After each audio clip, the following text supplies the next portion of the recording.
Le soleil d'automne projetait de longues ombres sur la cour de récréation de Westbrook Preparatory alors que Calvin Reeves jetait un coup d'œil à sa montre.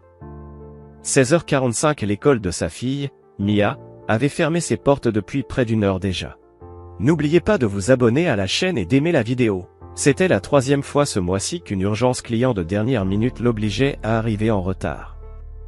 En tant qu'architecte en chef chez Horizon Design, Calvin s'était forgé une réputation d'homme méticuleux, d'une fiabilité inébranlable.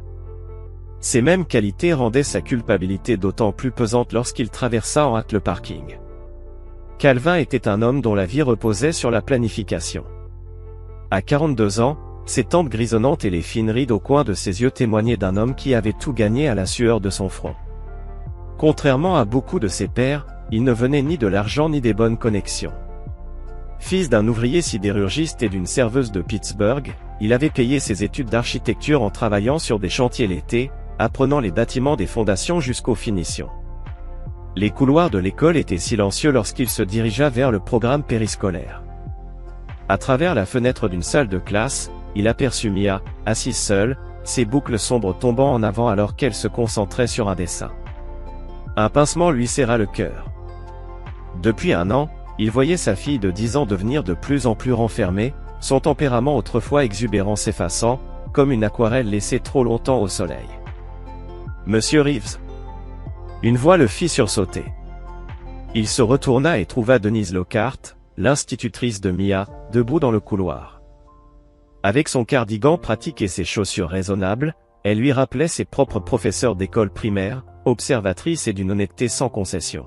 « Bien sûr, Miss Lockhart, répondit Calvin, jetant un autre regard à Mia à travers la vitre. « Tout va bien ?»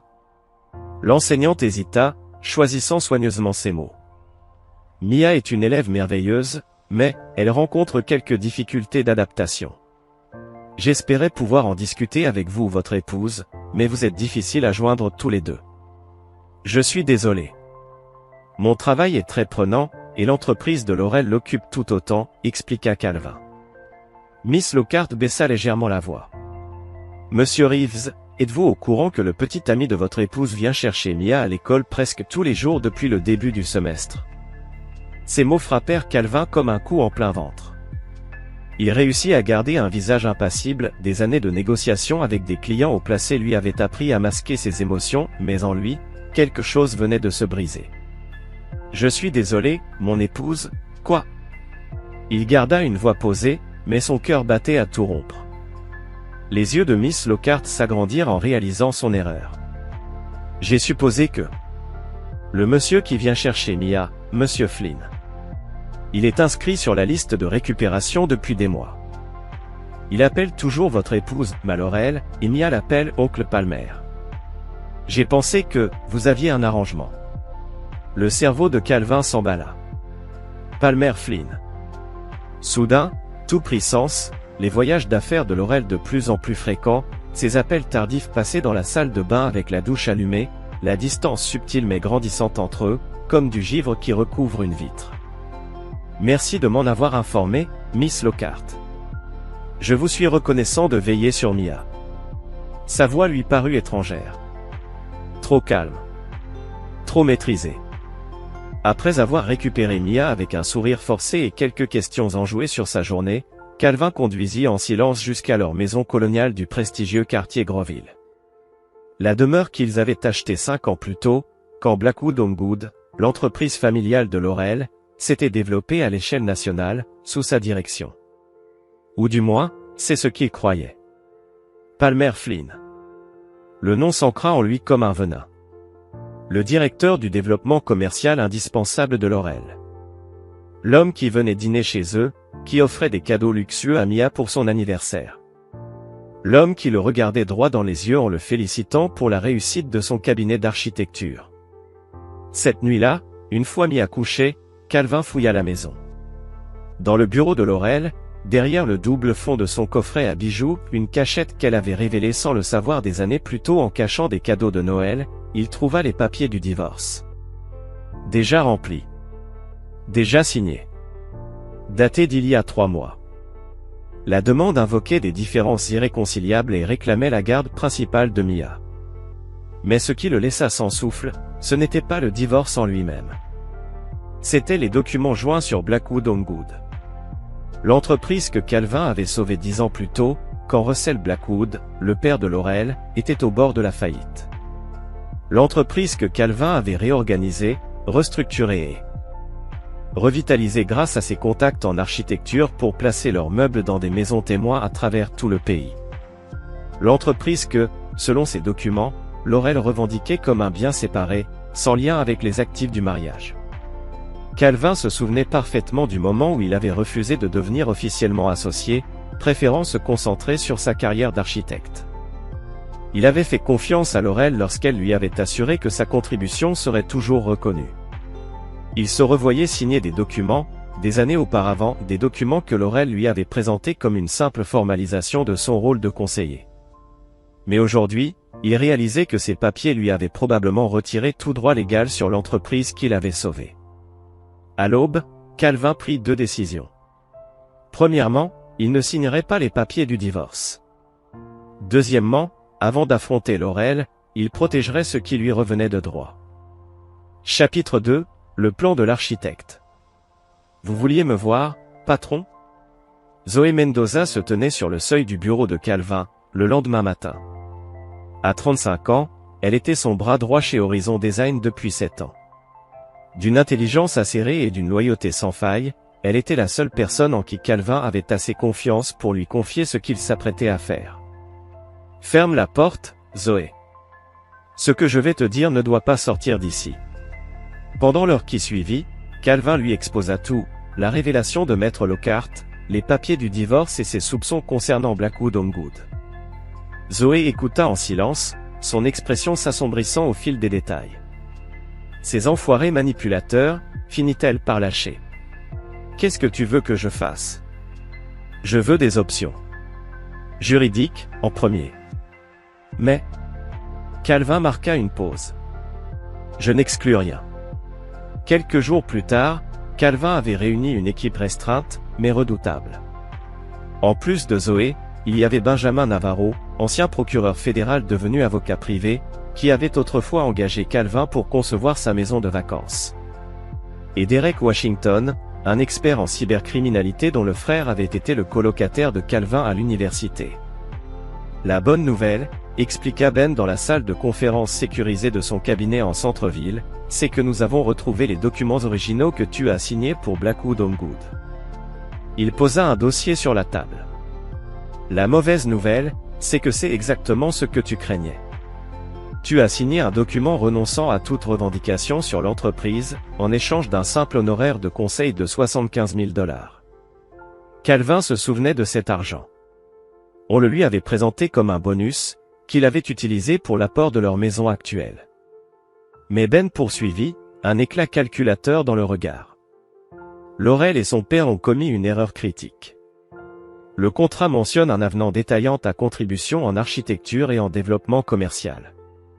Cet avenant est absent de leurs archives officielles. Mais j'ai retrouvé l'original. Derek fit glisser un dossier sur la table. Sur le serveur privé de Russell Blackwood, précisa-t-il. Et ce n'est pas tout. Il ouvrit un autre fichier. Des échanges très intéressants entre Laurel et Palmer Flynn. Certains remontent à presque 3 ans. Les emails révélaient un plan soigneusement orchestré. 3 ans auparavant, Russell Blackwood avait été diagnostiqué d'un début de démence. Un secret gardé des actionnaires et de la famille. Laurel et Palmer s'étaient positionnés pour prendre le contrôle, éliminant méthodiquement tous ceux qui restaient fidèles à Russell. Et dans le même temps, ils avaient effacé toute trace des contributions de Calvin au succès de l'entreprise. Il y a autre chose, ajouta Zoé d'une voix mesurée. Tous les regards se tournèrent vers elle. J'ai remonté les flux financiers dans les comptes de Blackwood. Laurel et Palmer ont siphonné des fonds vers une société écran, Aurelia Partners. Ils ont déjà détourné près de 3 millions de $. Un frisson glacé parcourut Calvin. C'est l'avenir de ma fille qu'ils sont en train de voler. Cette nuit-là, Calvin utilisa des accès bancaires dont Laurel ignorait l'existence. Des accès communs qu'elle n'avait jamais révoqués lorsqu'elle avait créé ses comptes professionnels séparés. Dans une série de transactions méticuleusement orchestrées, il transféra 2,97 millions de dollars, soit pratiquement la somme détournée des comptes Blackwood vers une nouvelle fiducie sécurisée, créée au nom de Mia, avec Calvin comme unique fiduciaire. L'ironie ne lui échappa pas. La même précision architecturale qui avait bâti sa carrière servait désormais à déconstruire la trahison de son épouse, plan après plan. Pendant que ses manœuvres financières se mettaient en place, Calvin garda une façade impeccable à la maison. Il partait au travail à la même heure chaque matin, demandait à Laurel comment s'était passée sa journée chaque soir, et ne laissa jamais transparaître qu'il savait. Même lorsqu'il remarquait à quel point Laurel vérifiait son téléphone pendant le dîner. Même lorsqu'elle trouvait sans cesse des excuses pour rentrer tard du bureau. 2 semaines après la révélation de Maître Lockhart, le téléphone de Calvin vibra. Un message de Derek. Colis livré. Les preuves numériques étaient en sécurité. Les traces financières, documentées. Chapitre 3, failles structurelles. Avec les bases juridiques posées, il était temps de passer à la deuxième phase. Russell Blackwood vivait dans un vaste manoir de style Tudor, propriété de la famille Blackwood depuis 3 générations. Âgé de 71 ans, il s'était reclus de plus en plus depuis la mort de sa femme 5 ans plus tôt. Selon Laurel, son père profitait de sa retraite en voyageant aux 4 coins du monde. Calvin savait désormais que ce n'était qu'un écran de fumée destiné à masquer le déclin cognitif de Russell. Lorsque Calvin arriva devant la demeure, il fut accueilli par Marjorie, l'infirmière de Russell, qui vivait sur place. « Monsieur Reeves, fit-elle, visiblement surprise. Monsieur Blackwood ne reçoit pas de visite aujourd'hui.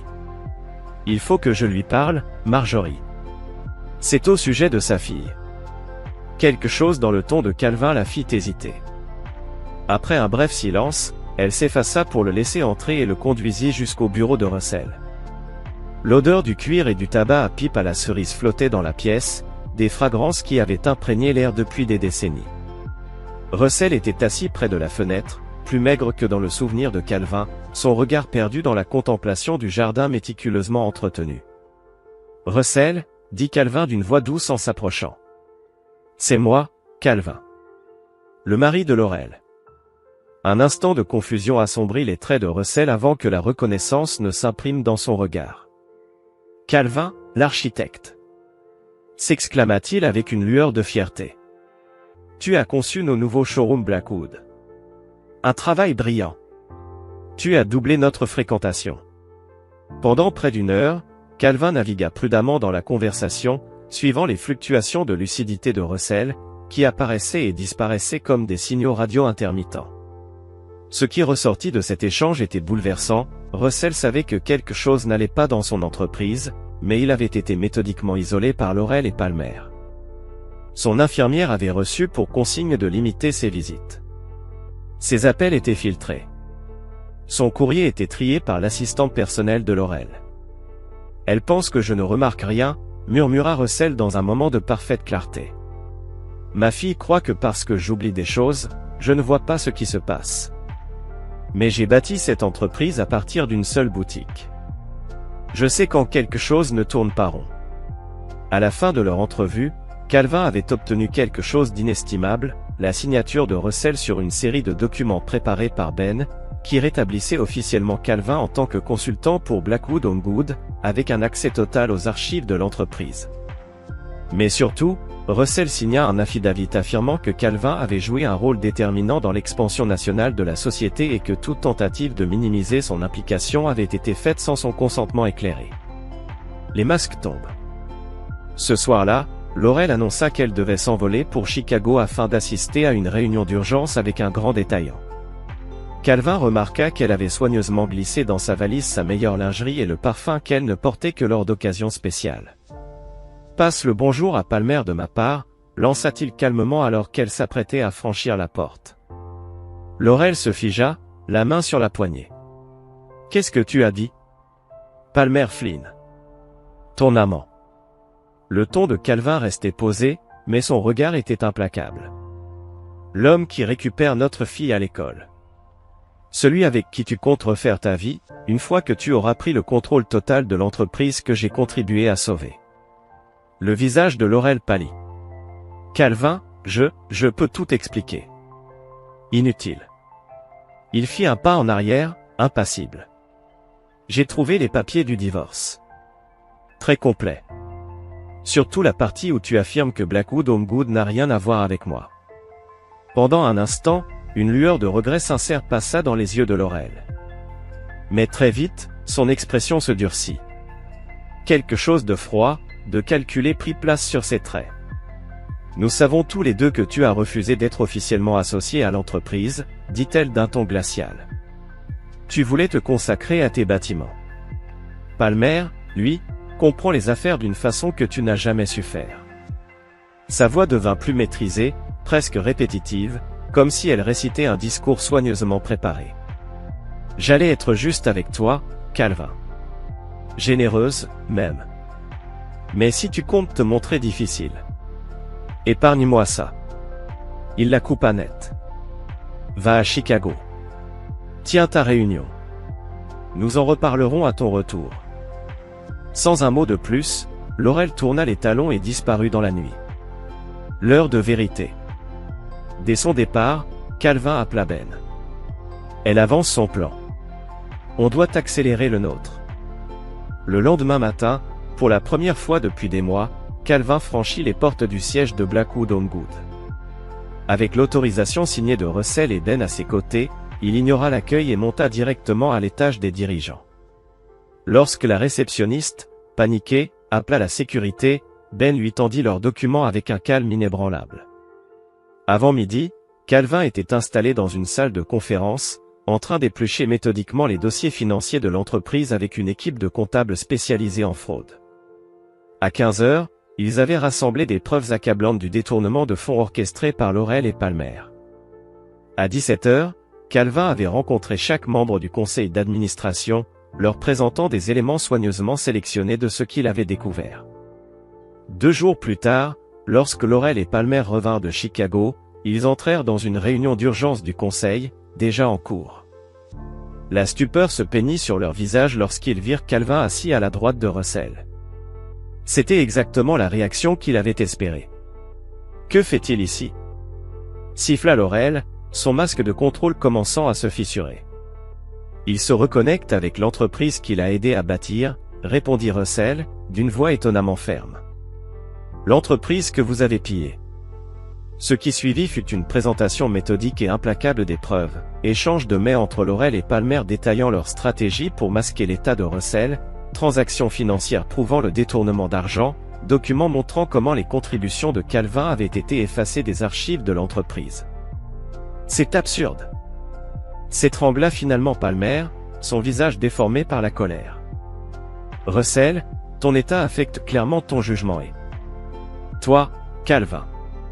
Tu as renoncé à toute prétention sur cette entreprise il y a des années. » À ce sujet, dit Ben d'une voix posée, en déposant devant chaque membre du conseil des copies de l'avenant manquant. Monsieur Reeves n'a jamais abandonné son droit à la reconnaissance de ses contributions. Plus important encore, la fraude systématique orchestrée par Mademoiselle Blackwood et Monsieur Flynn constitue une base solide pour des poursuites criminelles. Le conseil vota à l'unanimité la suspension de Laurel et Palmer en attendant une enquête approfondie. Alors que la sécurité les escortait hors du bâtiment, Laurel se tourna vers Calvin, la haine dénuée de tout masque. « Ce n'est pas fini. Tu viens de t'assurer que tu ne me reverras plus jamais. » Calvin les regarda s'éloigner, la première phase de son plan accomplie. Mais il savait que Laurel avait raison sur un point. Ce n'était que le début. Chapitre 4, Fissure dans les fondations. « Papa, pourquoi tu dors dans la chambre d'amis ?» La question de Mia résonna dans l'alcôve du petit déjeuner, 2 semaines après la réunion du conseil. Calvin avait fait de son mieux pour préserver un semblant de normalité pour sa fille, mais les enfants voient tout. Surtout les plus sensibles, comme Mia. « Maman et moi avons quelques désaccords d'adultes en ce moment, » répondit Calvin prudemment. « Mais je veux que tu saches que rien de tout cela n'est de ta faute. Et on t'aime très fort, tous les deux. »« C'est à cause d'oncle Palmer ?» demanda Mia en jouant avec ses pancakes. Maman pleure quand elle lui parle au téléphone. Calvin garda un visage impassible, bien que ses doigts se resserrent légèrement autour de sa tasse de café. « Qu'est-ce que tu as entendu ?» Qu'elle dit que tu as tout gâché. Que grand-père Russell est plus malade qu'il ne le laisse croire. Et que tu essaies de lui voler son entreprise. Mia leva les yeux, son regard brun, identique à celui de Calvin, empli de confusion. Mais tu ne volerais jamais, pas vrai, papa? Non, ma chérie. Jamais. Parfois, les adultes ne voient pas les choses de la même manière. Il lui prit doucement la main. Ce qui compte, c'est que tu ne t'inquiètes pas pour ça. C'est une affaire d'adulte. Toi, tu n'as qu'une seule mission, être Mia. Après avoir déposé sa fille à l'école, Calvin prit la direction du bureau de Ben pour leur réunion stratégique quotidienne. La suspension de Laurel et Palmer n'avait été qu'une victoire temporaire. Comme ils s'y attendaient, ils ripostaient avec toute leur force. Ils ont déposé leur contre-plainte, annonça Ben sans détour dès que Calvin entra. Et c'est brutal. Ils prétendent que tu as manipulé Russell en raison de son état de santé déclinant. Il jeta un dossier sur son bureau. Ils ont des déclarations de 3 médecins affirmant qu'il n'est plus en état de prendre des décisions d'affaires. Des médecins payés par Laurel, sans aucun doute, répondit Calvin froidement. Très probablement. Mais ça complique les choses. Ben feuilleta d'autres documents. Ils avancent aussi sur le divorce. Laurel affirme que tu étais émotionnellement abusif et que tes récentes actions constituent du harcèlement économique. Calvin s'y attendait. La meilleure défense, c'est l'attaque. Laurel allait tout faire pour le diaboliser et détourner l'attention de ses propres actes. Et l'argent, demanda-t-il. Ben eut un sourire crispé. C'est là que ça devient intéressant. Ils viennent de découvrir les fonds manquants. L'avocat de Laurel exige une audience d'urgence, affirmant que tu as détourné les actifs de l'entreprise. Calvin s'y était préparé. C'était la partie la plus risquée de son plan. Techniquement, le transfert des fonds était illégal. Mais il lui avait donné exactement l'effet de levier nécessaire. Ont-ils déposé une plainte pénale? Pas encore. Mon avis? Ils hésitent à impliquer la justice à cause de leur propre malversation financière. Calvin hocha la tête. Comme prévu. Organise une réunion avec Laurel et son avocat. Fais-leur comprendre que je suis prêt à négocier la restitution des fonds, dans le cadre d'un règlement global. Sur le plan légal, la guerre faisait rage. Mais à la maison, la situation devenait insupportable. Laurel alternait entre silence glacial et attaques verbales vicieuses. Calvin documentait tout, enregistrant les conversations quand c'était légal et notant chaque interaction, surtout celle concernant Mia. Le pire, c'était de voir comment tout cela affectait sa fille. Son institutrice l'avait signalé, Mia se renfermait sur elle-même. Elle faisait des cauchemars fréquents. Et le plus inquiétant, Laurel commençait à l'utiliser comme une arme.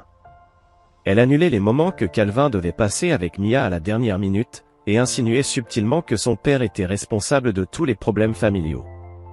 6 semaines après le début de la bataille juridique, Calvin reçut un appel inattendu. « Monsieur Reeves », dit une voix hésitante. « C'est Marjorie, l'infirmière de Monsieur Blackwood. Je vais à l'encontre du protocole en vous appelant, mais... » Un silence. Monsieur Blackwood a été hospitalisé. Son état s'est détérioré. Il demande à vous voir. Calvin se précipita au Boston Memorial. Lorsqu'il arriva, il trouva Russell branché à plusieurs moniteurs, plus frêle que jamais. Pourtant, malgré son état, son regard s'illumina en le voyant entrer. « Ils essaient de me faire déclarer incompétent », murmura Russell sans détour, d'une voix faible mais déterminée. « Ils veulent tout me prendre. Je sais. On se bat. Pas assez fort. » Russell lui fit signe d'approcher. Tiroir du bas. Mon bureau, chez moi. Il reprit difficilement son souffle. Panneau caché. Une clé USB. Tout ce dont tu as besoin est dessus. Avant que Calvin ne puisse demander plus d'explications, Russell ajouta, sa voix tremblante. Je n'ai pas toujours été confus, Calvin. Un léger sourire amer. Je savais ce que Laurel faisait. Depuis des années. J'ai gardé des preuves. Je pensais qu'un jour, elle me servirait. Une quinte de tout le secoua. Je ne pensais juste pas que ce serait contre ma propre fille. Sur cette clé USB reposait un trésor d'informations. Des enregistrements. Des documents financiers. Des conversations secrètes. Et peut-être, la clé pour tout renverser. Et la preuve la plus accablante de toutes, le journal intime de Russell, où il avait minutieusement consigné ses observations sur le comportement de Laurel et Palmer au cours des 5 dernières années. Russell avait été bien plus lucide qu'on ne l'avait cru. Dans ces moments de clarté, il avait patiemment rassemblé un dossier sur la trahison de sa fille. Armés de ces nouvelles preuves, Calvin et Ben décidèrent de revoir leur stratégie. Plutôt que de simplement se défendre contre les accusations de Laurel, ils allaient passer à l'offensive, utilisant la documentation de Russell pour prouver la fraude et les abus sur personnes âgées. Pendant ce temps, Palmer Flynn sombrait dans une panique de plus en plus palpable. L'enquête du conseil d'administration avait gelé ses actifs, et les rumeurs de malversation financière faisaient de lui un paria dans le monde des affaires. Calvin apprit même que Palmer avait été vu en compagnie de personnages peu recommandables, connus pour leur service de résolution de problèmes. Nous devons être prudents, prévint Zoé un soir, alors qu'il travaillait chez Horizon Design. Ces gens ne respectent pas les règles habituelles. Palmer n'a plus rien à perdre. Qu'il tente quelque chose, répondit Calvin, la froide détermination qui l'habitait désormais transparaissant dans sa voix. Ça ne ferait que me donner un avantage de plus. 2 nuits plus tard, le système de sécurité de Calvin détecta un mouvement dans son jardin. Sur les écrans des caméras, 2 hommes en vêtements sombres tentaient de forcer la porte arrière. Calvin resta calme. Il appela la police, puis activa les nouvelles mesures de sécurité qu'il avait récemment installées, des projecteurs aveuglants et une alarme si puissante que tout le quartier aurait pu croire à une attaque militaire. Les intrus prirent la fuite, mais pas avant que les caméras ne capturent des images nettes de leur visage. Au matin, Ben avait déjà identifié l'un d'eux, un ancien client de Palmer, avec plusieurs agressions à son actif. Dépose une demande de protection d'urgence, ordonna Calvin à Ben. Pour Mia et moi. Et assure-toi que la requête mentionne clairement le lien entre Palmer et ses hommes. Cette tentative d'effraction changea tout. Le juge accorda immédiatement l'ordonnance de protection, interdisant à Palmer de s'approcher à moins de 150 mètres de Calvin et de Mia. Mais surtout, cet événement souleva de sérieuses questions sur le caractère de Palmer, juste au moment où l'enquête du conseil arrivait à son terme. Sentant sa position s'affaiblir, Laurel tenta une nouvelle approche. Elle se présenta à l'improviste au bureau de Calvin, vêtue du tailleur bleu qu'elle savait qu'il aimait autrefois. Son expression était pleine de repentir. « On peut parler ?» demanda-t-elle d'une voix douce. « Sans les avocats. »« Pour Mia, si ce n'est pas pour nous. » Calvin lui désigna le fauteuil en face de lui, son visage impassible. Il refusait de laisser transparaître le mépris qu'il ressentait. Cette femme avait partagé son lit pendant 12 ans, elle lui avait donné un enfant, elle avait été sa partenaire dans tous les sens du terme. Aujourd'hui, elle n'était plus qu'une adversaire de plus à neutraliser. J'ai réfléchi à ce que tout ça fait subir à Mia, commença Laurel, les yeux embués de larmes qui semblaient sincères. Elle a besoin de ses 2 parents, Calvin. Cette guerre entre nous, c'est elle qui en souffre le plus. Je suis d'accord, répondit Calvin d'un ton égal. C'est pourquoi j'ai tout documenté, chaque fois que tu l'as utilisé contre moi, chaque visite annulée, chaque mensonge que tu lui as raconté à mon sujet. Et chaque fois où tu as envoyé Palmer la chercher à l'école contre mon interdiction express. Le masque de Laurel se fissura légèrement. Ce n'est pas juste, protesta-t-elle. J'essayais juste de maintenir une certaine normalité pour elle. En laissant ton amant jouer les pères ? Rétorqua Calvin, son ton toujours posé, mais son regard plus dur.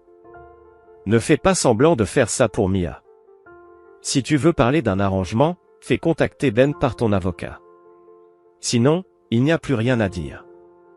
Laurel se leva, les traits crispés. Tu as changé, souffla-t-elle. Le Calvin que j'ai épousé n'aurait jamais été aussi froid, aussi calculateur. Le Calvin que tu as épousé te faisait confiance, répliqua-t-il simplement. Cet homme n'existe plus. Lorsqu'elle fut partie, Calvin resta immobile à son bureau, laissant les émotions l'envahir un instant. Il y avait eu un bref instant, fugace mais réel, où il avait ressenti le poids de leur histoire commune. Mais alors, il se rappela les papiers du divorce, tranchant comme une lame de traître. Il se rappela la confusion et la douleur de Mia. Il se rappela la trahison de Russell. Le temps des regrets était révolu. Désormais, c'était le temps de la justice. Chapitre 5, Mur porteur. Les marches du tribunal étaient glissantes sous la pluie de novembre lorsque Calvin arriva pour l'audience préliminaire dans l'affaire civile contre Laurel et Palmer. Les 3 derniers mois avaient été une guerre d'usure, procédure judiciaire, contre-poursuite, et les tentatives de plus en plus désespérées de Laurel pour reprendre le contrôle de Blackwood Home-Good. Prêt pour ça? Demanda Ben alors qu'il gravissait les marches sous un large parapluie noir. Autant que possible, répondit Calvin. Dans la salle d'audience, l'agitation était palpable. Des membres du conseil, des dirigeants d'entreprise, même quelques journalistes flairant une affaire bien plus intéressante qu'un simple conflit commercial, étaient présents. De l'autre côté, Laurel était assise avec son équipe juridique. Son dos était droit, son regard fixé droit devant elle. Palmer, lui, brillait par son absence. Son propre avocat lui avait conseillé de se dissocier du dossier de Laurel. Lorsque la juge Miranda Watkin entra dans la salle, un silence s'imposa. Connue pour son intransigeance et son aversion pour les manœuvres dilatoires, elle alla droit au but après les formalités d'usage. Avant de commencer les plaidoiries, je veux être clair, annonça-t-elle d'un ton sec. J'ai examiné les pièces fournies par les 2 parties, et je suis troublé par les accusations qui volent dans tous les sens.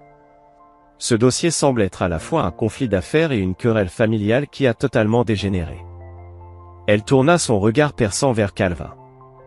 Monsieur Reeves, vous êtes accusé d'avoir transféré près de 3 millions de dollars des comptes de Blackwood sans autorisation.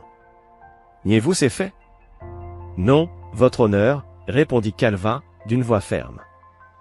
Et pouvez-vous expliquer pourquoi la Cour ne devrait pas ordonner immédiatement le retour de ces fonds et vous sanctionner en conséquence? Ben Rose s'apprêtait à intervenir, mais Calvin posa une main sur son bras. Si vous me le permettez, votre honneur. Le juge acquiesça d'un hochement de tête. Calvin poursuivit. Les fonds que j'ai transférés correspondent presque exactement à la somme que mademoiselle Blackwood et monsieur Flynn ont détournée de l'entreprise ces 3 dernières années. Je les ai déplacés pour les protéger de tout autre détournement, et je suis prêt à les restituer sur les comptes appropriés une fois que des contrôles financiers adéquats auront été mis en place. Le juge Watkin haussa un sourcil. C'est une accusation grave, monsieur Reeves. J'imagine que vous avez des preuves pour l'étayer? Des preuves substantielles, votre honneur. Calvin fit un signe de tête à Ben, qui s'avança vers le banc du juge, un épais classeur en main, contenant une documentation fournie par Russell Blackwood lui-même. Les 2 heures suivantes furent consacrées à l'examen des preuves des 2 parties. Le juge Watkin écouta impassiblement, n'intervenant que pour poser quelques questions incisives. Lorsque l'avocat de Laurel tenta de faire invalider la documentation de Russell sous prétexte de son état de santé cognitif, le juge l'interrompit sèchement. Maître, j'ai examiné les dossiers médicaux de monsieur Blackwood, fournis par les 2 parties. S'il traverse effectivement des périodes de confusion, même les médecins que votre cliente a présentés admettent qu'il connaît aussi des périodes de lucidité significatives. Je ne rejetterai pas catégoriquement son témoignage ou sa documentation sans une évaluation approfondie. À la fin de l'audience, le juge Watkin rendit plusieurs décisions provisoires. Les fonds transférés par Calvin resteraient gelés sur les comptes actuels. Ni Laurel ni Palmer ne seraient autorisés à accéder aux dossiers ou aux installations de Blackwood Home-Good tant que l'affaire ne serait pas résolue. Plus important encore, la Cour désignerait un expert indépendant pour évaluer la contribution de Calvin au succès de l'entreprise. Une bataille judiciaire qui fait les gros titres. À la sortie du tribunal, les journalistes assaillirent les 2 parties. Tandis que l'avocat de Laurel esquivait les questions avec des formules convenues, Calvin prit la parole brièvement, mais avec clarté. Cette affaire dépasse largement l'enjeu financier ou le contrôle d'une entreprise, déclara-t-il d'une voix ferme, malgré la pluie battante. Il s'agit de rétablir la vérité.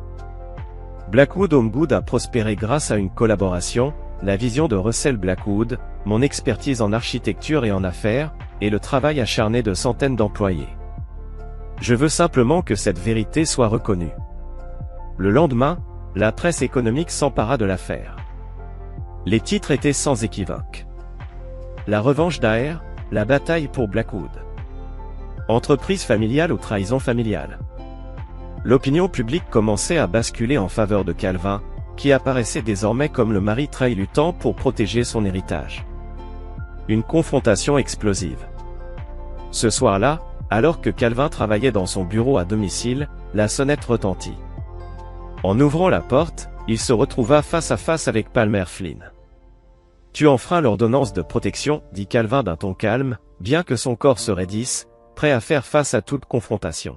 « Je me fous de ton ordonnance de protection, » rétorqua Palmer, son apparence autrefois impeccable désormais négligée, les yeux injectés de sang. « Tu as ruiné ma réputation, je les mécompte. Je ne peux même plus décrocher un simple contrat de consultant, parce que tout le monde me prend pour un escroc. N'est-ce pas ce que tu es ? » Calvin restait immobile sur le seuil, lui barrant l'entrée. « Les preuves sont plutôt claires. » Palmer éclata d'un rire amer. « Des preuves que tu as fabriquées avec l'aide d'un vieillard sénile. Tu te crois malin, irréprochable, mais nous savons tous les deux de quoi il retourne. Tu n'as jamais supporté que Laurel me choisisse. Qu'elle réalise que tu ne serais jamais plus qu'un simple dessinateur glorifié, pendant que moi, je pouvais porter Blackwood à l'international. » Calvin observa l'homme qui lui faisait face. Celui qui, jadis, souriait de l'autre côté de la table au dîner tout en couchant avec sa femme. Celui qui lui tapait dans la main pour célébrer de bons résultats scolaires, tout en complotant pour le remplacer. Celui qui lui serrait la main, alors même qu'il effaçait méticuleusement ses contributions au succès de Blackwood. « C'est fini, Palmer, » déclara Calvin d'une voix basse mais tranchante. « Le conseil d'administration détient maintenant les vrais bilans financiers. L'évaluateur indépendant va confirmer mon rôle dans la croissance de l'entreprise. Toi et Laurel, vous avez voulu jouer trop gros. Et maintenant, vous allez tout perdre. » Le visage de Palmer se tordit de rage. Un instant, Calvin crut qu'il allait l'attaquer. Mais au lieu de cela, Palmer se pencha et murmura d'une voix venimeuse. « Ce n'est pas fini. Tu crois avoir gagné, mais tu n'as aucune idée de ce dont je suis capable. » Un retournement décisif. Dès que Palmer s'éloigna, Calvin appela immédiatement Ben pour signaler la violation de l'ordonnance de protection. Puis, il consulta les enregistrements de surveillance de sa maison et envoya la vidéo de la menace de Palmer à son équipe juridique. Chaque mouvement était une pièce sur l'échiquier. Anticipé. Documenté. Exploité. La semaine suivante marqua un tournant majeur. L'expert indépendant, Dr Hélène Torres, remit son rapport préliminaire à la Cour. Son verdict fut sans appel.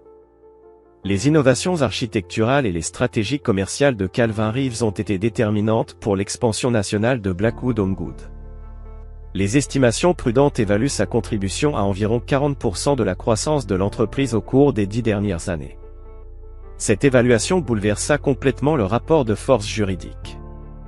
Si la Cour acceptait ces conclusions, Calvin pourrait prétendre à une part significative de la valeur de l'entreprise bien au-delà de l'indemnisation unique qu'il avait reçue. Plus encore, cela validait son affirmation selon laquelle Laurel et Palmer avaient cherché à le dépouiller de son rôle et de son héritage.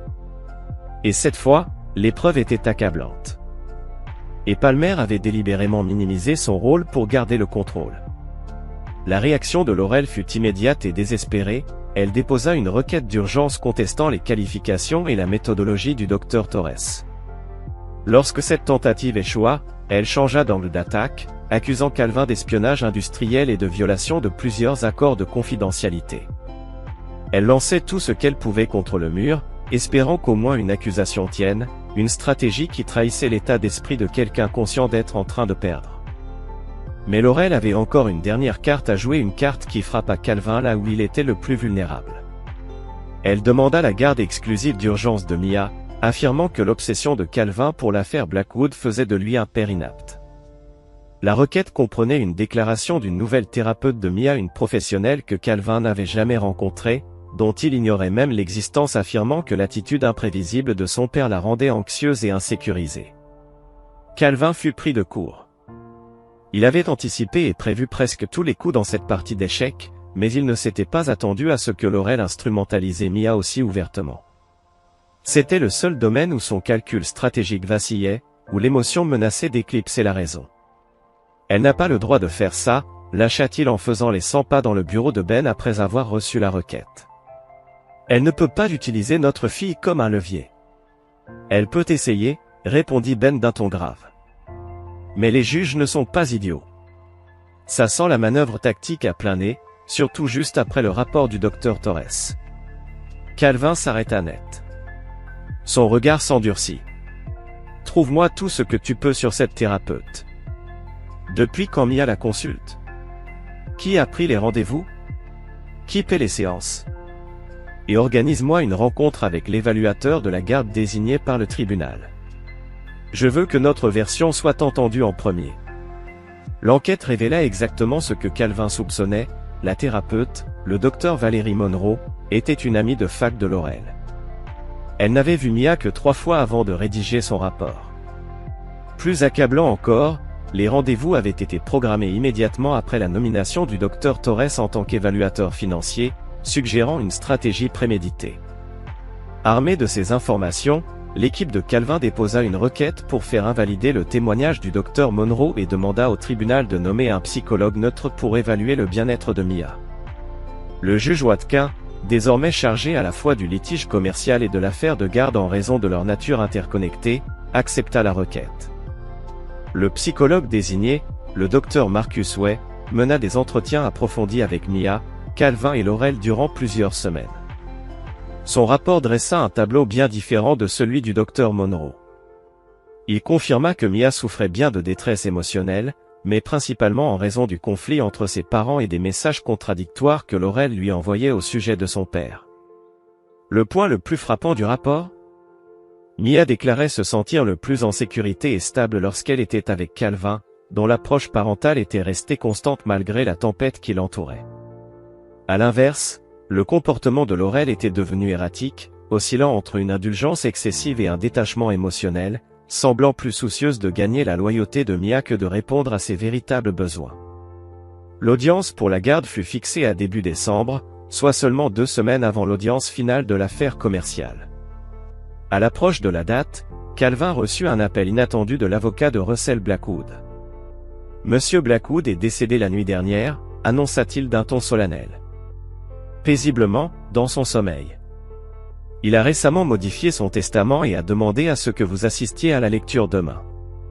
Calvin ressentit un véritable chagrin en apprenant la nouvelle. Malgré la complexité de leur relation ces dernières années, il avait toujours eu un profond respect pour Russell. Cet homme avait bâti une entreprise à partir de rien, surmonté d'innombrables épreuves et conservé sa dignité même lorsque son corps et son esprit commencèrent à le trahir. La lecture du testament, le lendemain, révéla la dernière surprise de Russell. Il avait transféré la majorité de ses parts dans Blackwood Homegood à un trust, dont la gestion serait confiée à 3 administrateurs, Calvin, ainsi que l'avocat et ami de longue date de Russell. Laurel, quant à elle, reçut un héritage financier conséquent, mais aucun pouvoir direct sur l'entreprise. Mais ce qui bouleversa le plus Calvin fut la lettre que Russell avait rédigée pour être lue après son testament, lui étant adressée personnellement. « Tu as vu la valeur de mon entreprise quand d'autres, y compris ma propre fille, n'y voyaient qu'un héritage en déclin. Tu as respecté ma vision tout en y apportant la tienne. Mais surtout, tu as cherché la vérité, même quand il aurait été plus simple de détourner le regard. Je te confie l'avenir de Blackwood non par esprit de revanche envers Laurel, mais parce que tu incarnes les principes sur lesquels j'ai bâti cette société. » En quittant le bureau de l'avocat, Calvin aperçut Laurel qui l'attendait près de sa voiture. Son expression était un mélange complexe de douleur, de rage. « Et maintenant, tu es satisfait ?» demanda-t-elle avec amertume. « Tu as tout pris. » Calvin l'observa attentivement. La femme qui se tenait devant lui n'avait plus grand-chose en commun avec la partenaire passionnée et ambitieuse qu'il avait épousée. Était-ce elle qui avait changé, ou bien avait-il été aveugle à sa véritable nature depuis le début? Il ne pouvait l'affirmer avec certitude. « Je n'ai jamais voulu te prendre quoi que ce soit, Laurel. Je voulais seulement être reconnu pour ce que j'ai construit. Et me protéger de moi, c'est ça ?» Un rire amer s'échappa des lèvres de Laurel. Tu t'attends à ce que je te croie? Elle secoua la tête, un mélange de colère et de douleur dans le regard. Toute cette campagne de vengeance. L'argent. Les procès. Retourner mon propre père contre moi. Tout ça pour ta précieuse reconnaissance? C'était pour la justice, répondit Calvin simplement. Quelque chose que toi et Palmer semblez avoir oublié. Le visage de Laurel se durcit. Ce n'est pas la justice. C'est toi qui veux gagner à tout prix. Mais souviens-toi, Calvin. Elle le fixa un instant, le regard brûlant de défi. Dans une guerre, il y a toujours des pertes. Elle tourna les talons et s'éloigna, le laissant seul dans la froideur du mois de décembre. Pourtant, le frisson qui parcourut Calvin n'avait rien à voir avec le vent glacial. Il le savait. Ce que Laurel venait de dire ressemblait bien trop à une menace. Et avec l'audience pour la garde qui approchait, il ne pouvait pas se permettre de sous-estimer sa détermination. Chapitre 6, effondrement structurel. La veille de l'audience pour la garde, Calvin travaillait tard dans les bureaux de Horizon Design, peaufinant une présentation cruciale pour un client majeur. La vie et les affaires devaient continuer, malgré le chaos qui régnait dans sa sphère privée.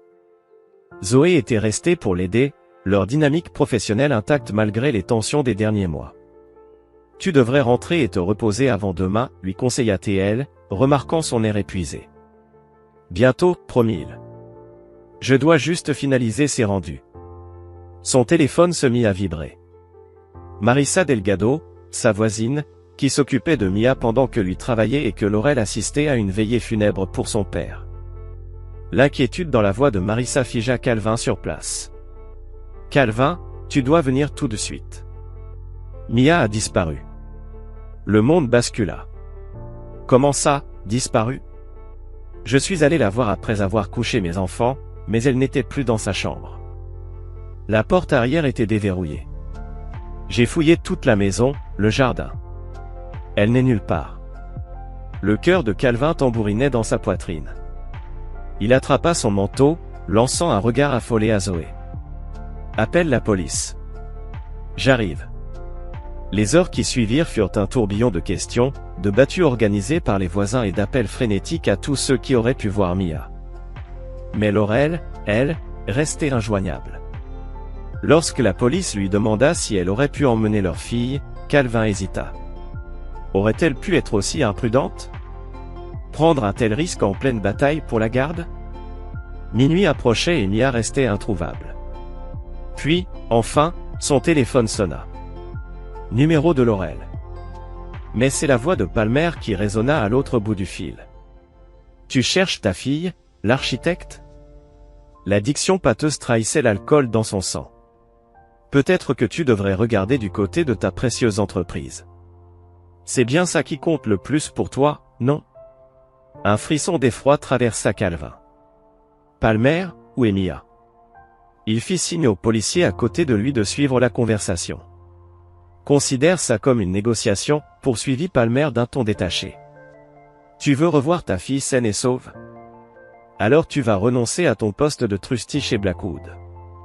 Retirer toutes tes accusations. Avouer au juge que tu as manipulé Russell et fabriqué des preuves contre nous. » Une rage glaciale envahit Calvin. « Laisse-moi lui parler. » Un bruissement, puis une voix tremblante. « Papa. Je veux rentrer à la maison. Oncle Palmer dit qu'on joue à un jeu, mais je l'aime pas. »« Tout va bien, ma chérie, » dit Calvin, forçant sa voix à rester posée. « Je viens te chercher. » La ligne coupa brutalement. Le policier en face de lui réagit immédiatement, lançant une alerte Amber et coordonnant les recherches autour des propriétés associées à Palmer et Laurel. Un nouveau message arriva sur le téléphone de Calvin. Une adresse. Un entrepôt dans le quartier industriel. Minuit. Viens seul ou tout s'arrête ici. Calvin montra le message à la police. Je dois y aller. Les agents protestèrent. Trop dangereux. Trop imprévisible. Il me connaît. Si Palmer voit la police, il pourrait faire quelque chose d'irréparable. Un compromis fut trouvé, il irait seul, mais une unité resterait postée à proximité. Un micro et un traceur furent dissimulés sur lui. L'entrepôt se dressait, immense et lugubre, dans l'obscurité. Calvin gara sa voiture et suivit les indications reçues. En entrant par une porte latérale, il se retrouva dans l'immense zone de stockage, faiblement éclairée par des lampes d'urgence. « Je suis là !» Sa voix résonna. « Où est ma fille ?» Palmer apparut entre deux rangées de caisses, l'air négligé, instable. Le grand Calvin Reeves, enfin dans un endroit où il ne contrôle plus rien. « Où est Mia ?» insista Calvin. « En sécurité. Pour l'instant. » Il fit un vague geste vers l'arrière du bâtiment. « Laurel est avec elle. » Calvin eut du mal à y croire. « Laurel fait partie de ça ?» Palmer rit, un rire amer. « Elle pense que je l'ai amenée ici pour discuter d'un arrangement. Elle n'a aucune idée de notre plan de garantie pour la garde. » La compréhension frappa Calvin. « Elle ne sait pas que tu as kidnappé notre fille. » Un mot si négatif. Palmer s'approcha, l'odeur de whisky flottant autour de lui. « Je préfère dire que j'exploite un atout. Quelque chose que tu devrais comprendre, vu la manière dont tu joues. » Calvin se força à rester impassible. « Ce n'est pas un jeu, Palmer. C'est la vie de ma fille. Il ne lui arrivera rien, si tu fais exactement ce que je dis. » Palmer sortit des papiers de sa veste. « Signe-les. Il transfère ta position de trustee à Laurel et retire toutes tes plaintes contre Blackwood. Signe-les et je te rends ta fille. Aucun mal ne lui sera fait. » Calvin prit les documents, feignant de les examiner. « Et si je refuse ?» L'expression de Palmer s'assombrit. Alors, les choses se compliquent. Peut-être que Mia disparaît, et personne ne la retrouve avant un bon moment. Ou peut-être qu'un malheureux accident survient, dans cet entrepôt abandonné. « L'entrepôt n'est pas abandonné », fit remarquer Calvin, tentant de gagner du temps. Il savait que la police se positionnait à l'extérieur. Il le sera, après l'incendie. Palmer sortit un briquet, le faisant claquer d'un geste menaçant. Ces vieux câblages, si dangereux. Un bruit attira soudain l'attention de Calvin, venant de la direction indiquée par Palmer. Puis une voix. Celle de Mia. Elle appelait sa mère. Le son le galvanisa. « Laissez-moi la voir d'abord, » exigea Calvin. « Je veux être sûr qu'elle va bien. Ensuite, je signerai. » Palmer hésita, puis hocha la tête. « Suis-moi. » Mais pas de coup tordu. Alors qu'il se dirigeait vers le bureau adjacent, Calvin aperçut Laurel à travers une vitre. Son visage passa de l'incompréhension à l'horreur en réalisant ce qui se déroulait sous ses yeux.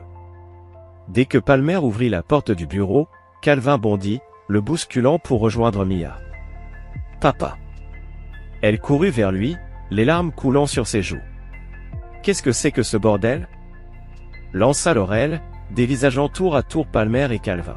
« Tu avais dit qu'on se voyait pour discuter d'un accord. » Changement de programme, grogna Palmer, sortant un pistolet de sa veste.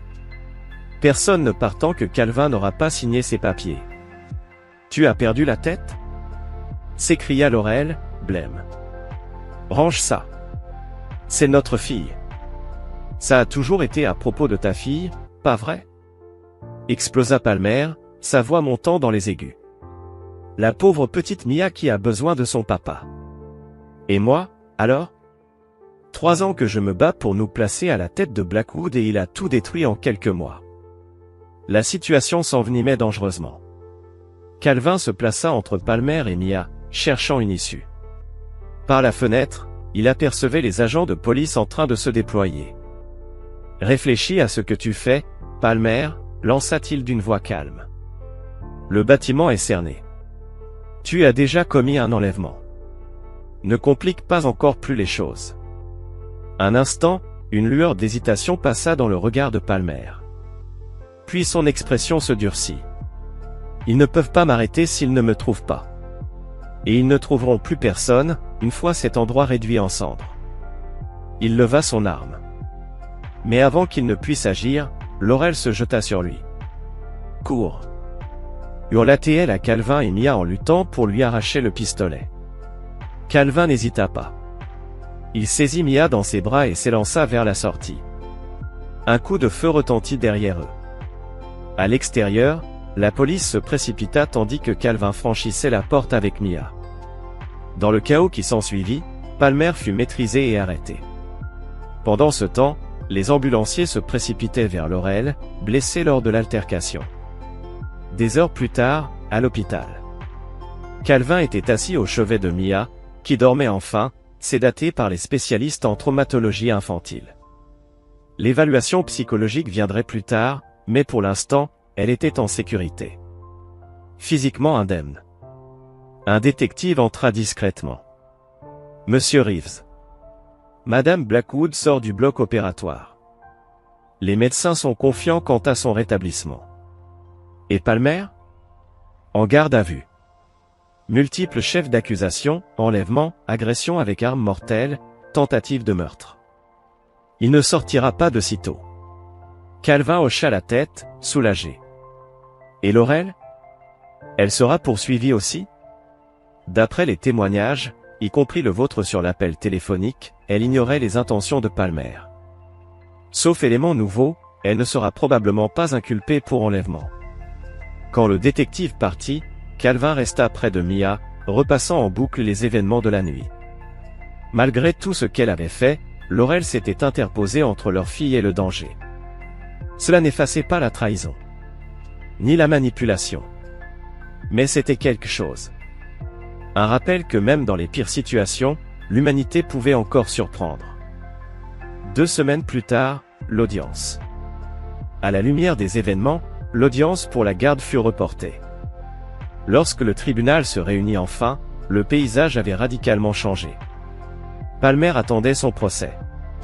Laurel, en convalescence, faisait face à des poursuites pour fraude financière. Et Calvin. Il obtint la garde exclusive temporaire de Mia, qui suivait désormais une thérapie intensive pour surmonter son traumatisme. Après examen des faits et des preuves, la juge rendit son verdict avec une clarté implacable. Étant donné l'ensemble des circonstances, la garde physique principale est attribuée à Calvin Reeves. Laurel Blackwood se voit accorder un droit de visite supervisée, sous réserve de suivre une thérapie ordonnée par le tribunal ainsi que des cours de parentalité. C'était, en un sens, une victoire à la Pirue. Calvin avait protégé Mia. Il avait retrouvé sa place légitime au sein de Blackwood. Mais à quel prix? Sa fille porterait les cicatrices de cette nuit pendant des années. L'entreprise qu'il avait contribué à bâtir était entachée de scandales. Et la famille qu'il avait chérie, brisée à jamais. Pourtant, ce soir-là, alors qu'il bordait Mia et écoutait sa respiration devenir régulière, Calvin ressentit quelque chose qu'il n'avait pas connu depuis des mois. Pas du bonheur. Pas du triomphe. Mais une paix profonde.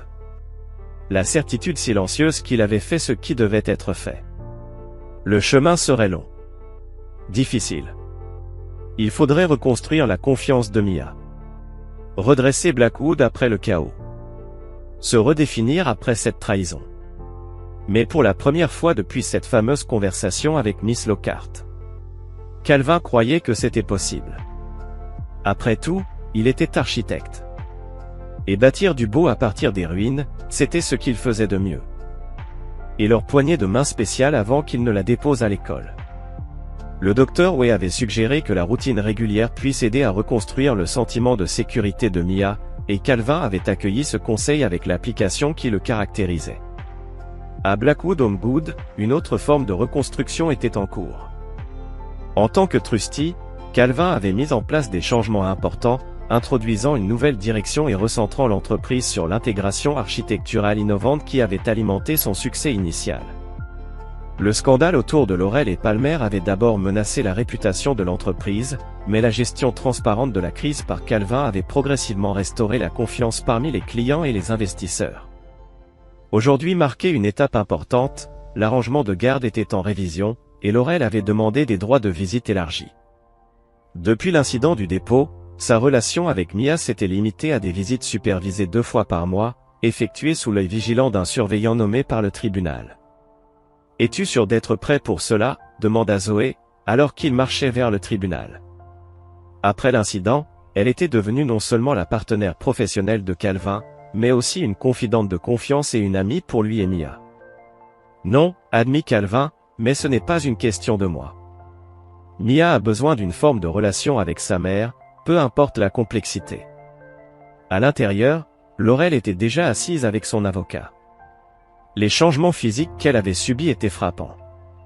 Elle semblait plus mince, plus retenue, et son style impeccable était désormais plus conservateur et mesuré. Lorsqu'elle croisa le regard de Calvin, il n'y avait plus de l'hostilité d'autrefois, seulement une résignation fatiguée. L'audience se déroula avec une efficacité clinique. Laurel avait rempli toutes les exigences imposées par le tribunal, thérapie, cours de parentalité, service communautaire pour son rôle dans la fraude financière. Le docteur Way témoigna que, bien que Mia continuait à montrer de l'anxiété envers sa mère, un contact régulier mais limité serait bénéfique pour sa santé émotionnelle à long terme. Lorsque le juge accorda à Laurel des visites non supervisées un week-end par mois, avec des visites supervisées supplémentaires 2 fois par semaine, Calvin accepta la décision sans objection. Le mois passé lui avait appris que certaines batailles ne valaient pas la peine d'être menées. Préserver le bien-être de Mia signifiait trouver des compromis viables, même avec Laurel. À l'extérieur de la salle d'audience, Laurel s'approcha de Calvin, hésitante. « Merci de ne pas avoir contesté la visite, dit-elle. Calvin hocha la tête. Mia a besoin de ses 2 parents. Laurel sembla chercher ses mots. Je sais que tu n'as aucune raison de croire ce que je dis, mais je suis désolé, Calvin. Pas seulement pour ce que Palmer a fait, mais pour tout. Je me suis perdu en cours de route. Calvin l'étudia, cherchant la manipulation qu'il avait appris à détecter dans ses paroles. Au lieu de cela, il trouva de la fatigue et ce qui semblait être un véritable regret. Nous avons tous perdu quelque chose, répondit-il finalement. Concentrons-nous sur le fait que Mia ne perde plus rien. Plus tard dans la journée, Calvin reçut une visite inattendue dans son bureau de Horizon Design. Jasper Montgomery, PDG de New Summit Development, l'une des plus grandes entreprises de développement immobilier commercial de la côte est, était là. Je suis votre travail depuis des années, expliqua Jasper après les présentations, mais j'ai particulièrement été impressionné par la façon dont vous avez géré la situation de Blackwood.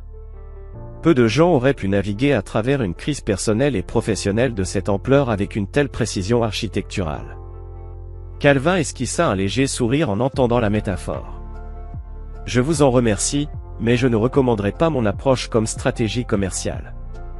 Au contraire, dit Jasper en se penchant en avant, cela démontre exactement les qualités que New Summit recherche, intégrité, réflexion stratégique et la capacité de se reconstruire après une catastrophe. C'est pourquoi je suis ici pour vous proposer un partenariat. La proposition était extraordinaire. New Summit voulait établir une coentreprise avec Horizon Design, combinant l'innovation architecturale de Calvin avec leurs ressources de développement. L'échelle potentielle dépassait tout ce que Calvin avait entrepris jusque-là. Ce serait un véritable changement de jeu pour votre entreprise, poursuivit Jasper, et le timing ne pourrait pas être mieux, avec le projet de revitalisation du centre-ville qui sera mis en appel d'offres le mois prochain. Calvin réfléchit soigneusement à l'offre. Je dois examiner les détails, en particulier en ce qui concerne mes engagements continus avec Blackwood. Bien sûr, prenez votre temps, répondit Jasper en se levant pour partir. Mais il y a une condition que je devrais mentionner. Ce partenariat nécessiterait toute votre attention créative. New Summit s'attend à ce que vous cédiez vos intérêts dans Blackwood. Après le départ de Jasper, Calvin resta immobile à son bureau, contemplant le carrefour qui s'offrait à lui. Le partenariat avec New Summit représentait tout ce qu'il avait toujours désiré professionnellement, reconnaissance, liberté créative, sécurité financière pour Mia. Pourtant, se retirer de Blackwood lui donnait le sentiment d'abandonner une responsabilité, surtout envers les employés qui avaient traversé la tourmente. Ce soir-là, alors que Calvin préparait le dîner avec l'aide enthousiaste mais maladroite de Mia, son téléphone sonna avec un numéro inconnu. « Calvin Reeves », répondit-il, en équilibrant le téléphone tout en aidant Mia à mesurer les pattes. « Monsieur Reeves, c'est le juge Watkin », la voix distinctive du juge qui avait présidé à la fois l'affaire Blackwood et les audiences de garde était indéniable. « J'espère ne pas vous interrompre. »« Pas du tout, votre honneur », répondit Calvin, surpris par cet appel personnel. Que puis-je faire pour vous? C'est un peu inhabituel, mais je voulais vous informer personnellement avant que cela ne devienne un dossier public. Il y a eu un développement majeur dans l'affaire Palmer-Flynn. Calvin s'éloigna de Mia, baissant la voix. Quel genre de développement? En échange de certaines considérations et de la peine qu'il a reçue, M. Flynn a fourni une documentation détaillée sur des transactions financières chez Blackwood remontant à près de 10 ans. Une documentation qui semble vous exonérer complètement de toute faute concernant les fonds transférés. Un soulagement envahit Calvin. Bien qu'il fût confiant quant à sa position légale, le nuage persistant des allégations financières compliquait à la fois l'arrangement de garde et sa direction de Blackwood. Il y a plus, poursuivit le juge Watkin. La documentation inclut également des preuves que Russell Blackwood avait l'intention de vous nommer partenaire égal dans l'entreprise dès il y a 5 ans. Il semble que Laurel et Palmer aient délibérément dissimulé ces intentions et manipulé les papiers que vous avez signés. Après avoir raccroché, Calvin se tint devant la fenêtre, observant le coucher de soleil qui projetait de longues ombres à travers Cambridge. Les informations du juge lui apportaient la dernière pièce de validation qu'il recherchait, la confirmation que ses contributions à Blackwood avaient été reconnues par Russell, que ses revendications étaient légitimes depuis le début. Mais étrangement, cette validation semblait vide. L'homme qu'il avait été un an plus tôt savourait cette victoire, l'aurait immédiatement utilisée pour consolider sa position chez Blackwood. Mais cet homme avait été remplacé par quelqu'un qui comprenait que la justice et la victoire n'étaient pas toujours la même chose. « Papa, les eaux bouillonnent !» appela Mia, le ramenant au présent, à leur dîner à moitié cuit, au devoir qui l'attendait, à la simple réalité qui était devenue plus précieuse que toute réussite professionnelle. « Coming, ma chérie, répondit-il, revenant à la tâche tout en un plan commençant à se dessiner dans son esprit, non pas pour la revanche ou la validation cette fois, mais pour quelque chose de bien plus important, la clôture. Chapitre 8, redéfinir la structure. Le siège de Blackwood Homewood bourdonnait d'anticipation lors d'une brillante matinée de juin. La réunion trimestrielle promettait d'être mémorable, la première depuis que l'accord de plaidé coupable de Palmer-Flynn avait été finalisé. Et le juge Watkin avait rendu une décision concernant la structure de propriété de l'entreprise. Calvin arriva tôt, prenant un moment pour apprécier le bâtiment qu'il avait conçu près d'une décennie plus tôt. L'atrium de verre qui s'élevait capturait la lumière du matin, illuminant l'exposition centrale des pièces phares de Blackwood, du mobilier qui mêlait fonctionnalité et élégance architecturale. C'était toujours son projet préféré, non seulement pour son succès esthétique, mais aussi pour ce qu'il représentait, l'harmonie parfaite entre sa vision artistique et le sens pratique des affaires de Russell Blackwood. Dans la salle du conseil, des visages familiers accueillent Calvin avec des degrés de chaleur variés. Certains membres du conseil l'avaient soutenu tout au long de l'épreuve, d'autres avaient misé sur l'incertitude, attendant de voir quelle faction prévaudrait. Laurel était également présente, assise tranquillement à l'extrémité de la table, son rôle désormais réduit à celui d'actionnaire minoritaire. « Commençons cette réunion », commença Calvin, une fois que tout le monde fut installé. Comme vous le savez, le juge Watkin a rendu sa décision finale concernant la structure de propriété de l'entreprise, confirmant la validité des volontés de Russell telles qu'exprimées dans son testament et soutenues par les éléments présentés lors des procédures juridiques de M. Flynn. Des hochements de tête se firent entendre autour de la table. La décision avait fait la une des journaux dans la section économique, une victoire définitive pour Calvin qui consolidait son contrôle sur Blackwood. Ce que vous ne savez pas, continua Calvin, c'est que j'ai passé le mois dernier à discuter avec plusieurs parties intéressées concernant l'avenir de Blackwood. Des murmures parcoururent la salle. Laurel leva les yeux brusquement, son expression méfiante. J'ai reçu plusieurs offres pour acquérir le contrôle majoritaire de Blackwood, expliqua Calvin, affichant les propositions sur l'écran de la salle de réunion. Chacune représente une prime significative par rapport à l'évaluation actuelle et inclut des dispositions pour conserver la majeure partie de notre main-d'œuvre. Vous vendez l'entreprise? La question incrédule vint de Harold Jensen, le membre du conseil le plus ancien et ancien ami de Russell. Après tout ce que vous avez traversé pour obtenir le contrôle? Calvin sourit légèrement. Pas exactement. Une proposition est une restructuration qui honore l'héritage de Russell tout en permettant à Blackwood d'évoluer. Pendant la prochaine heure, Calvin exposa sa vision. Blackwood serait réorganisé en 2 entités distinctes.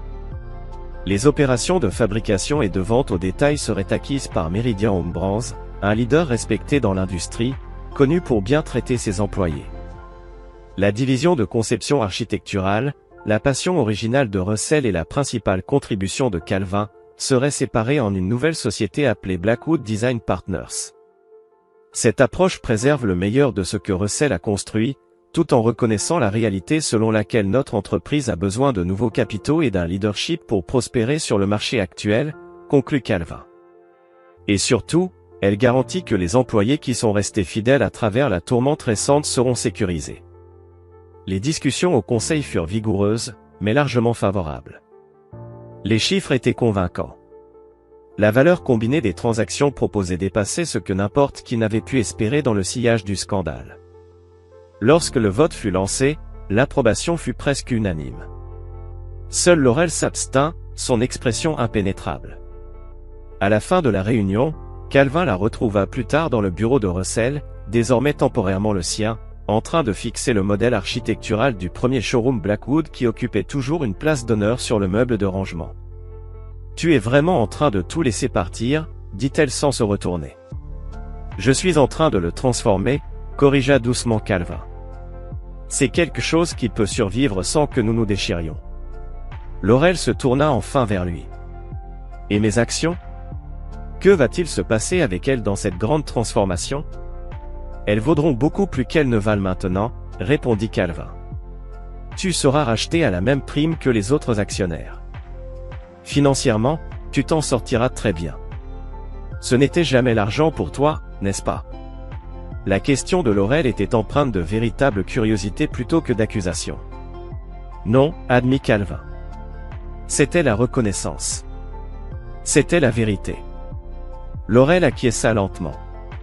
Pour ce que ça vaut, je regrette la manière dont tout ça s'est passé. Pas seulement la folie de Palmer à la fin, mais tout ça.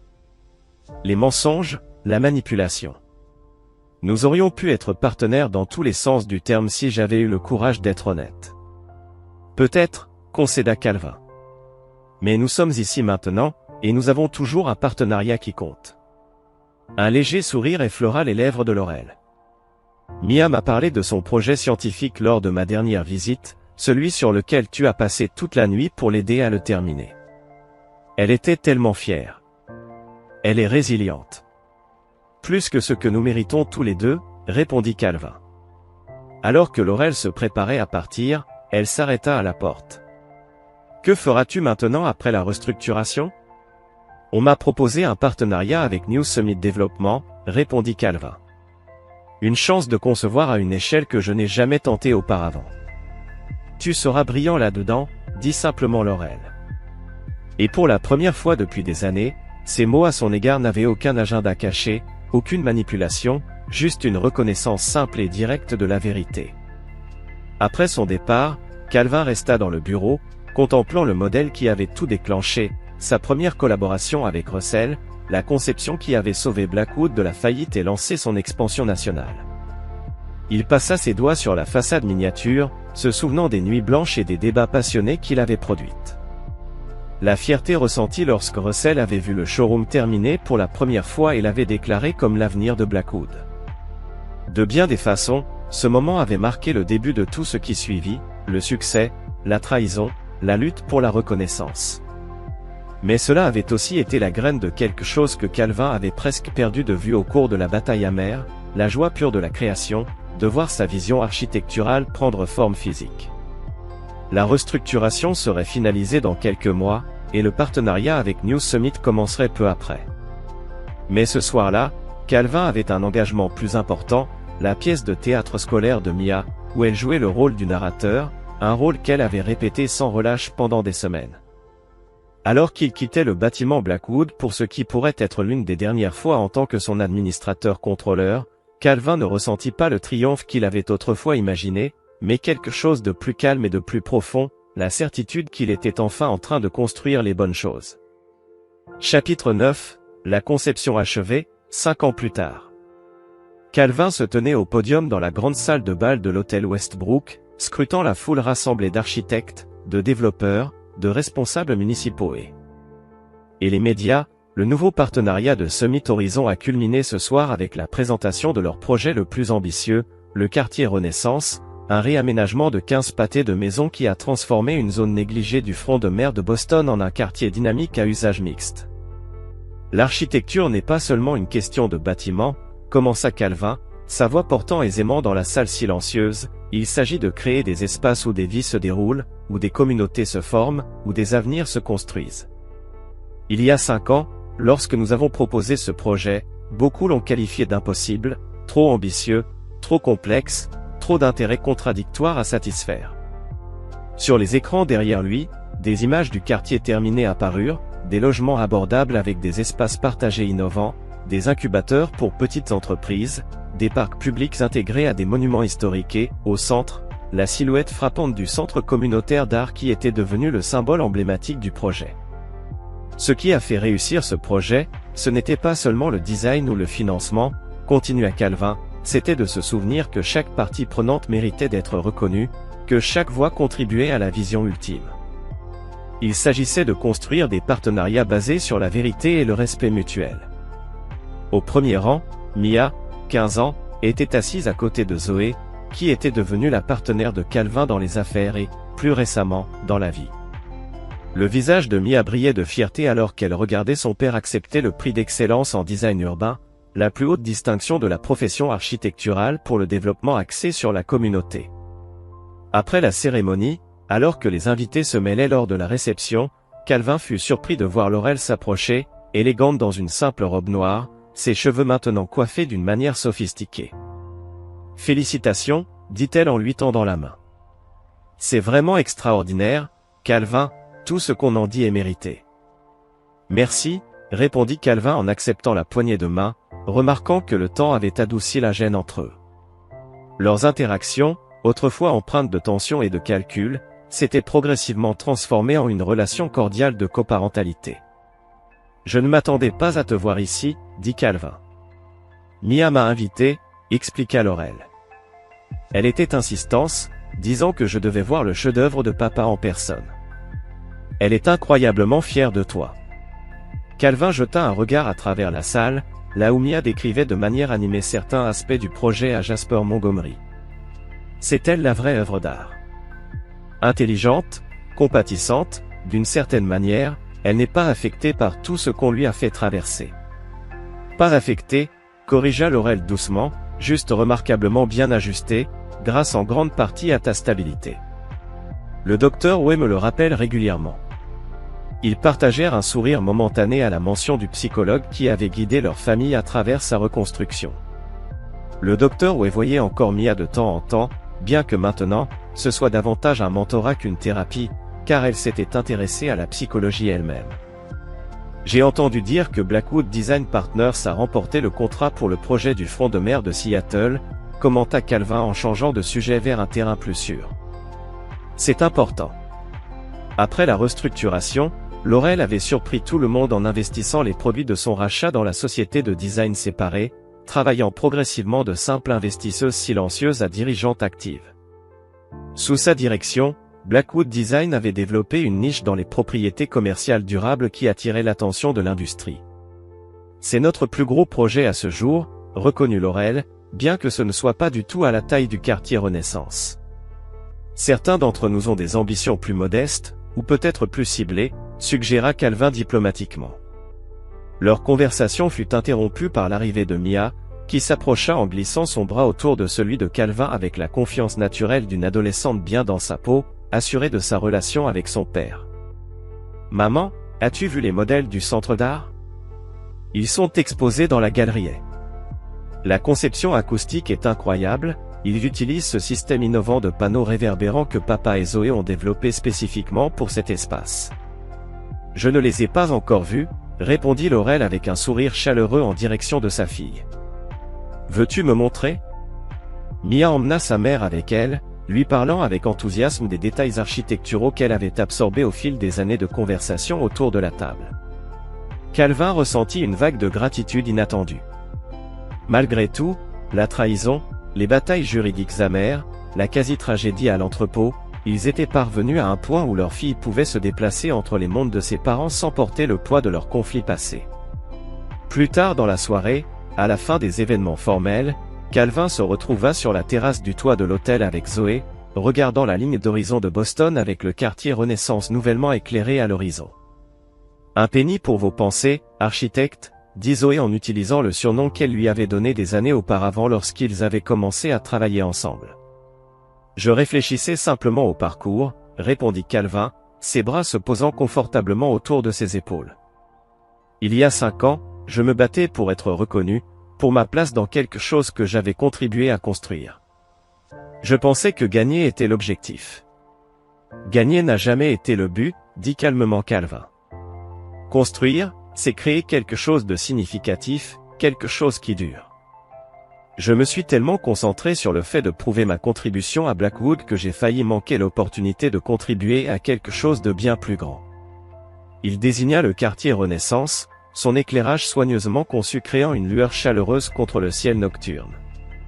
Contrairement à la plupart des développements urbains, le projet avait accordé la priorité aux besoins de la communauté aux côtés de la rentabilité, créant des espaces où des personnes de divers niveaux de revenus pouvaient vivre, travailler et se connecter. Cela avait nécessité toute l'habileté architecturale et les compétences commerciales de Calvin, mais plus encore, cela avait exigé la sagesse qu'il avait acquise douloureusement au cours de l'épreuve Blackwood, comprenant que la véritable héritage ne venait pas de la reconnaissance, mais de l'impact. Tu sais ce que je trouve fascinant ? Murmura Zoé, son regard suivant le tour du district. Cet entrepôt où tout a pris fin, il est au milieu de ce qui est maintenant la plaza du centre d'art. Tu as littéralement construit quelque chose de beau sur le moment le plus sombre. Calvin n'avait pas planifié cela consciemment, mais le symbolisme ne lui échappa pas. L'entrepôt avait été démoli tôt dans le processus de développement, ses associations négatives effacées par de nouvelles constructions mettant l'accent sur la communauté et la créativité. En parlant de construire des choses, continua Zoé en se tournant vers lui, j'ai réfléchi à notre propre fondation. Calvin reconnaît l'inflexion significative dans sa voix. Ils avaient récemment discuté du mariage, abordant le sujet avec la considération que leur formation professionnelle et leurs histoires personnelles exigeaient. Je crois que nous avons d'excellentes bases architecturales, répondit-il avec un sourire, prenant ses mains dans les siennes. Des valeurs partagées, une esthétique de design compatible, une intégrité structurelle éprouvée sous pression. Zoé éclata de rire. Toujours l'architecte avec tes métaphores de construction, mais oui, je suis d'accord avec cette évaluation. Alors peut-être qu'il est temps de finaliser les plans. En réponse, Calvin plongea sa main dans sa poche et en sortit une petite boîte en velours. À l'intérieur se trouvait non pas une bague de fiançailles traditionnelle, mais une miniature du modèle architectural. Une réplique parfaite de leur espace partagé préféré, le studio Rivière, où ils avaient travaillé de nombreuses nuits, rendu en argent et or. C'est un design sur mesure, expliqua-t-il alors que Zoé l'examinait avec des yeux ébahis. La bague réelle est à l'intérieur du modèle, tu dois ouvrir le dôme central. Lorsqu'elle le fit, révélant la bague en platine sertie de saphirs assortis à ses yeux, l'expression de Zoé se transforma de surprise en certitude absolue.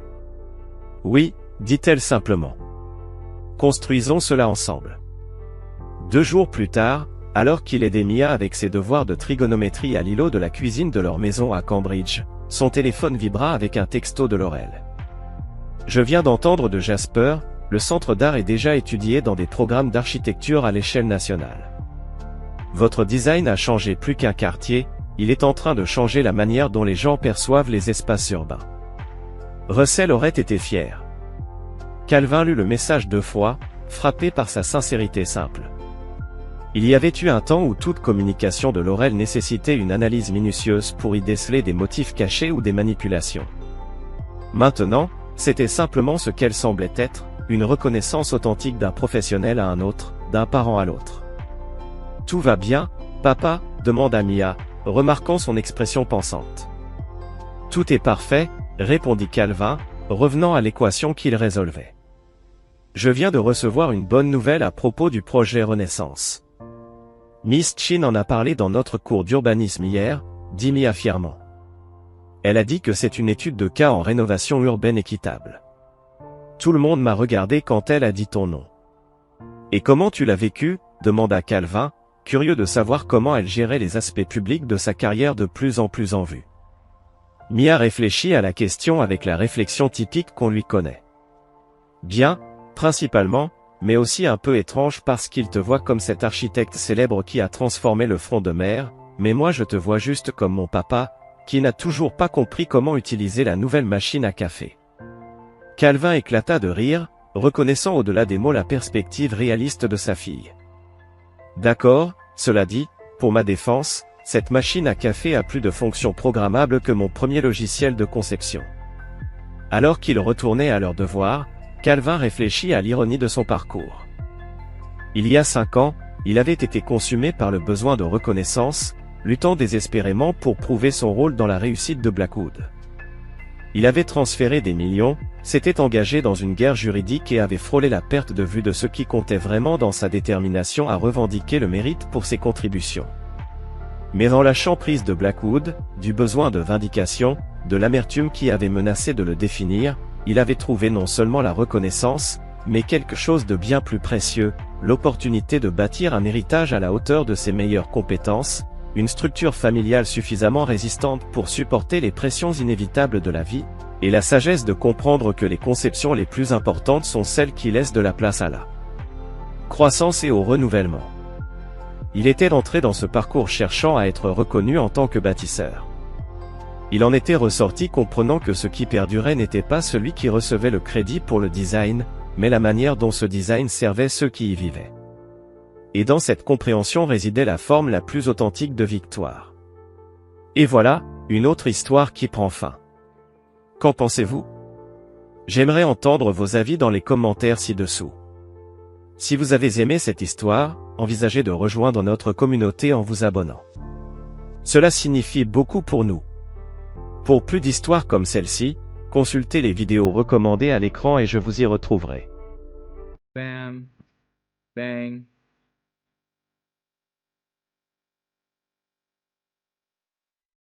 Damn, they make that incredibly easy, don't they? Yes! Alright, I got the Winton badge.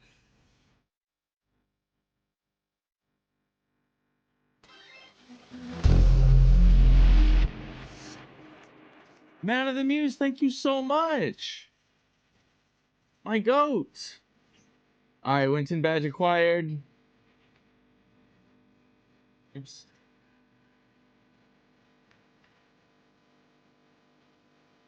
We are playing Minecraft again. Okay, now you skip the ad. I got it in like 10 seconds too. The ad is literally starting in like 2 seconds. Alright, Winton badge acquired. Mina is now subbed on both accounts. What a goat. Unfortunately, I still think you're gonna have, like, no mana, but... I have no mana. No mana.